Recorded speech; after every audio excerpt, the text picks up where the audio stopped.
I'm Jami. Floyd. This is The Best Defense. Well, first up, of course, the execution of Saddam Hussein. The former Iraqi dictator was hanged just before dawn on Saturday, just 2 months after being found guilty of the murder of 148 Shiites in Dujail, and just 4 days after an Iraqi appeals court upheld his conviction and the sentence. So did the Iraqi legal process work, or was there a rush to execute? And did Saddam Hussein get a fair trial? We have team coverage. Core TV's senior editor, Fred Graham, joins us from Washington, D.C., and Core TV analyst Simone Monasabian joins us, as she always has, here in New York. So, Fred, it seems that Saddam Hussein acted with dignity throughout, and I seem to hear his executioners mocking him. What is the reaction there in Washington, D.C., and is that a proper reading of this videotape, in your view? Well, I think that's the consensus reaction across the world. The execution of Saddam Hussein brought much jubilation to Iraq this weekend, but that wasn't the only sentiment felt in the country. Many Iraqi Sunnis also protested the death of their former leader. This is The Best Defense. I'm Jami Floyd. Saddam Hussein was executed for the crimes against humanity he committed during a 1982 massacre which killed nearly 150 Shiites in the town of Dujail. It can be expected that after this weekend's momentous event in Iraq's history, the country will be feeling a ripple effect for years, if not decades to come. Let's take a look, though, Fred, at another bit of reaction from the man we just saw in the CNN package, the ambassador to the UN for Iraq, Ambassador Faisal al-Ishtrabadi, and he's the deputy permanent representative to the United Nations.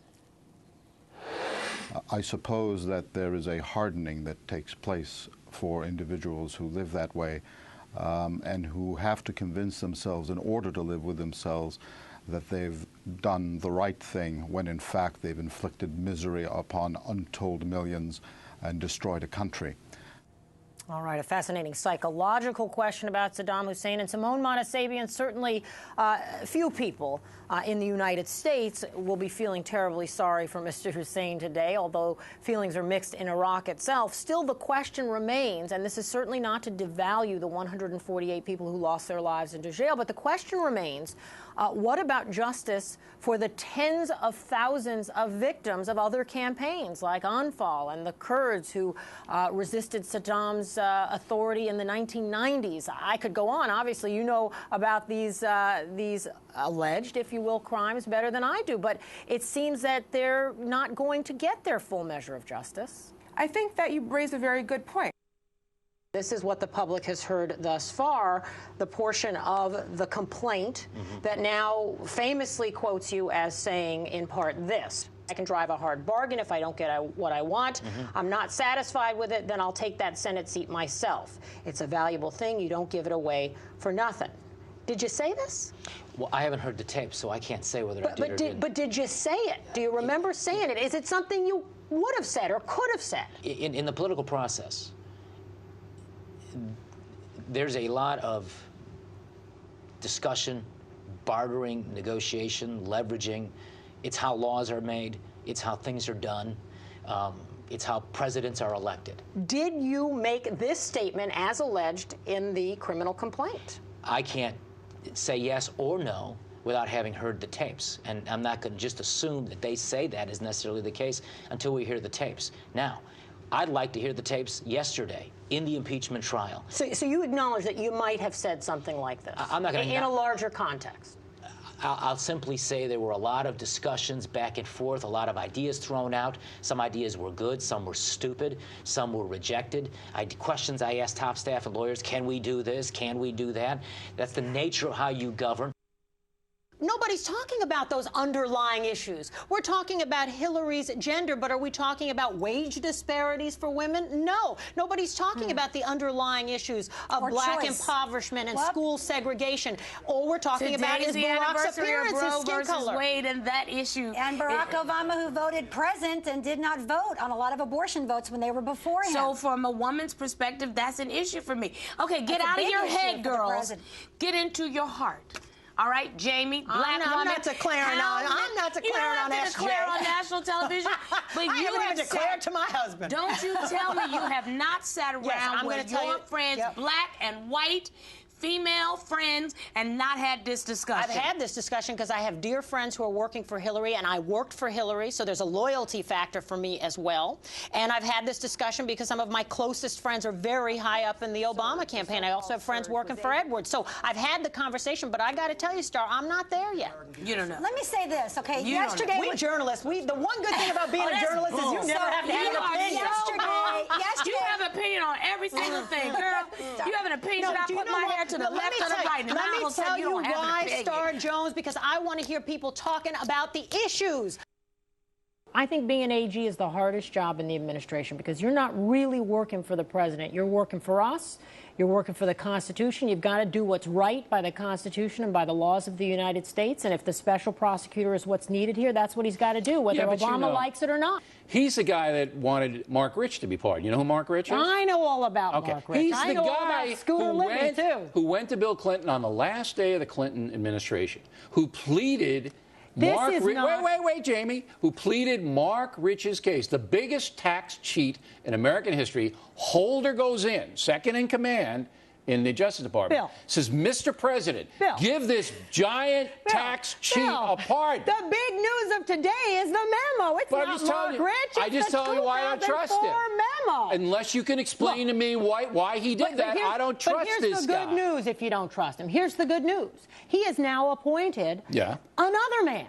A prosecutor, independent of Eric Holder, a prosecutor, independent, who is a special prosecutor, who is now going to look into this matter that has been on the table since 2004, since before Eric Holder's time. The pressure has been on the Justice Department for years. From whom? The ACLU? No. Not from the folks? No. Folks don't want it. The pressure has been on from all sectors. Having to do with the memos of John Yoo and others, having to do with what went on at Abu Ghraib. Jamie, you're crazy. Having to do Obama doesn't want it. O'Reilly doesn't want it. Those are the two most powerful people in the country. The big O's aren't the question. All the polls say 65% the big don't O's want aren't it. the question. There's no pressure. The big O's aren't the question. The question is the Constitution and the federal law on torture and whether it was violated. It's totally discretionary. All that's being looked at here is whether or not there's enough evidence to investigate. That's true. If there's not enough evidence, we move on. All right. If there's evidence, Leon we Panetta issues a statement today to his guys and says, I don't want this.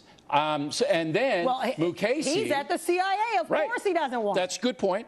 But Panetta's a Democrat. Says, I don't want it. Mukasey, the former CIA guy, goes, hey, if you do this, Holder, no foreign country is going to cooperate with the United States in intel gathering because they don't want to be dragged into any scandal. So we're going to lose all intel's drying up around the world. And you might be killed because of it, Jamie. This is not about politics. This is not Jamie, about you're totally ignoring my question. This is about... You didn't ask a question. I did. You may be killed. You may be killed because of this crazy decision by Holder. We have federal laws on torture for a reason. We can't just violate them willy-nilly, and if they've been violated, we need to prosecute. You go to any war. You could have prosecuted Abraham Lincoln for suspending habeas corpus in the Civil War. They're going to investigate. Okay? We'll see what they find, and then you'll have me back, and we'll talk about what they found. I'll have you back if you're alive. You may be killed because of terrorists. All of that stuff's going to dry up, according to Mukasey. I'll be alive, Bill Owen. I'm sorry. Talk about Hayden. I made a mistake. I said it was Mukasey. It's Hayden. My parents taught me not to call names, to think before I speak, and to respect others, especially those who protect and serve our country. Once when I was about 10, I referred to President Nixon as just plain Nixon, and my father really got on me. But Nixon resigned, I protested. In disgrace, I added for good measure. So my father sat me down to explain respect for the office and for present and former presidents of either party. President Nixon, he firmly repeated, and that was that. Ever since, whatever my disagreements with a president, even the last one, I would never dare to disrespect any of them. But it seems my fellow Americans didn't grow up with the same lesson in public discourse. Take this exchange at one of the now infamous town halls on health care this summer. What are you going to do to restore this country back to what our founders created according to the Constitution? Has she read the same Constitution I have? Because the founders who wrote my Constitution assumed a basic respect for one another in the exchange of ideas. Glenn Beck clearly skipped his civics class, too. He dared to call the President of the United States a racist on national television. And now comes Congressman Joe Wilson, who called President Obama a liar right there in Congress. And now angry Americans are following suit, taking to the streets, calling Barack Obama a socialist and far worse. And yes, the right to protest is part of the fabric of our country. But listen up, America, because I'm going to say something that needs saying. It's an ugly truth, but it won't go away for ignoring it. We have a history of violence against our chief executives in this country. The protesters should know that, and if they don't, Glenn Beck certainly does. Joe Wilson knows it, too. He is a son of the South, after all. And this makes their behavior all the more shameful. So I'm asking you, my fellow Americans, on Capitol Hill, on national television, and yes, even all of you there at home, please think before you speak. And when speaking of or to President Barack Obama, only Mr. President will do. And that is the last word.